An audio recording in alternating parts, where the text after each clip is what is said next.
My name is Hector Rodriguez. I'm the owner and CEO of OpTicGaming. So we're here in New Orleans, which is well known for 10 Super Bowls. Yeah. What do you feel that impacts esports to have a city like that host an event? Well, at the end of the day, I think it's competition, and they're embracing that. They're embracing the spirit of humans competing against other humans, and that's what sports ends up being. Obviously, the physicality of that may not necessarily be there, but at the end of the day, it's a brain against a brain. So I'm excited that cities are now starting to take notice and are starting to be a little bit more open to the culture. We're starting to see also more and more stadiums, soccer to NBA to NHL, embrace esports. How do you see that evolving moving forward? Just like anything else, I think that at one point or another, the reason that you have big stadiums is because of the crowd, right? You need to get more space for more crowd, and the more we grow, I think there's going to be the necessity for it. Speaking of growth, we're going to see a brand new Call of Duty Worlds next year. What impact do you feel that will have on Call of Duty?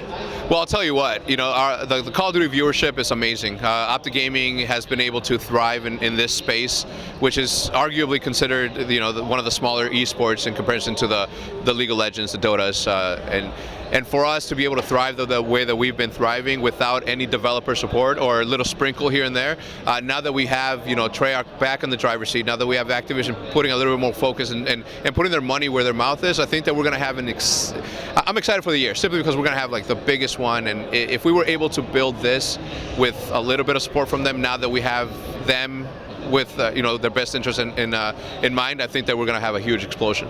What impact do you feel will have on the global aspect? Because North America has really dominated when it comes to Call of Duty, but we have seen other countries start to kind of wedge their way in.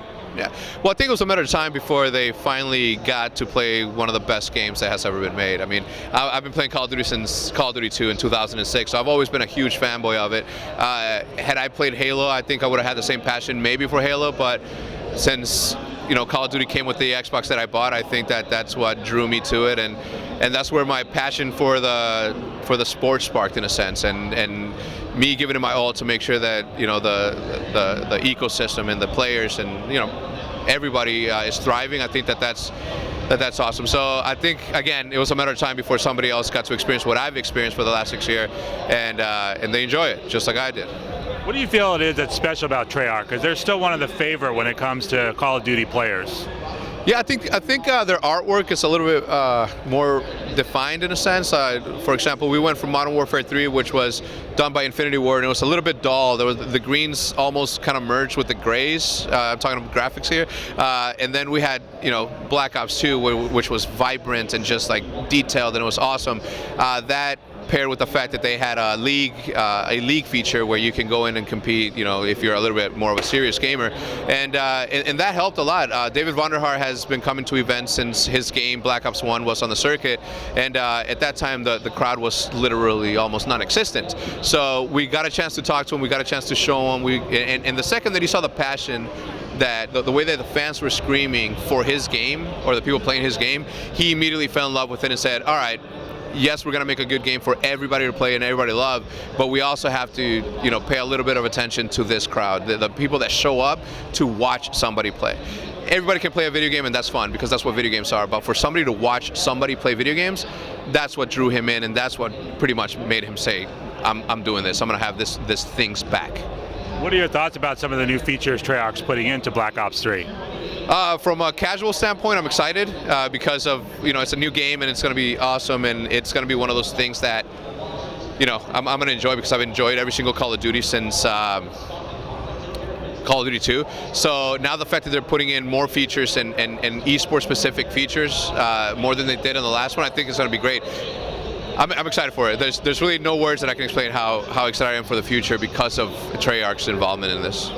What about that one button live event feature that's going to be in Black Ops 3? The more the merrier, right? I think that the more features they give us, the more we're going to use. The more that they try to get involved, the more we're going to welcome that involvement. So for them to give us the tools to be able to pretty much do our work, our job, it's going to make it a lot easier. So thank you to them for hooking it up, in a sense. So how do you see that opening up potentially even more esports fans when it's so easy to watch? Well, I mean, from the viewership standpoint, right? One of the things that has always captured my imagination, I started out as a referee, And the reason that I was a referee at 27 years old, 26 years old, and the reason that I wanted to watch 13-year-old players play was because I wanted to become better, and I wanted to see what the pros were doing that I wasn't. So as a fan of Call of Duty, if there's a button there that says, hey, watch the best of the best play this game that you're playing for fun, I'm going to be interested in it, because I'm going to be like, what separates them from me? Curiosity alone is going to drive a lot of traffic, but once you get in there, once you see what it takes, you're literally going to be drawn in there. If it's your favorite game, it's going to be your favorite game to watch as well. There's also going to be another big transition as we head into next year with the PlayStation. How big of a transition is that for pros to go from Xbox One to PlayStation 4?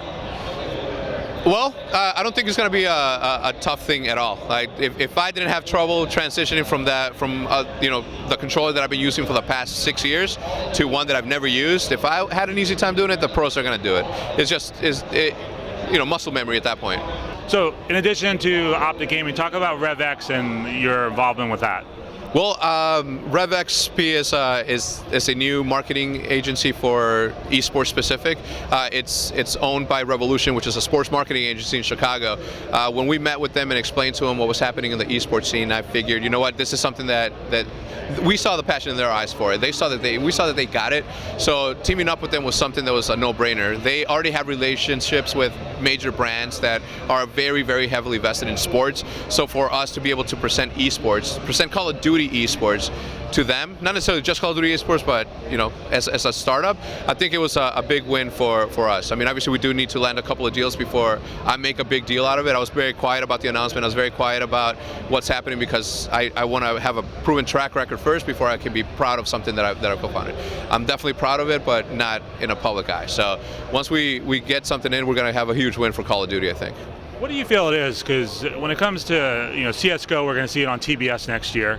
It's another shooter. What is it about Call of Duty that I even heard for X Games there was hesitancy to put Call of Duty on the actual air versus having it on ESPN3? Yeah, I think for the most part is the violence aspect of it. It's still there's still a little bit of misconception that says video games cause violence. Obviously, it's an argument that's going to go back, to the end of times. Mom just being moms and saying it's too violent for my kid, right? And I think that's one of the main reasons. But Call of Duty has been doing a very good job at optioning stuff like the paintball mode, where there's no longer bullets and it's no longer blood. It's now paintballs that you mark your opponent with, and then you see paint instead of blood. So it's one of those things that I think that at times it captures the wrong attention from people that makes them immediately say, you know what, no, we don't want to be involved with, it's too violent, without giving it a chance to say, you know what, at the end of the day, it's just a video game. The people that play it and the people that the majority of the people that watch it understand that it's a game and it's virtual reality. It's not something that you're not going to go out there and try to play a game of free-for-all in real life with somebody else. You just mentioned virtual reality. I know it's very early days when it comes to that, but do you see a role for esports when it comes to VR down the road? I mean, ultimately, sure. The esports is so young, and technology for video games is still growing, that at one point or another, I'm pretty sure we're going to see something like that. And I, for one, am going to welcome it with open arms. I mean, the more the merrier. And if I can immerse myself into the video game even more, I think that it's going to be a cool thing.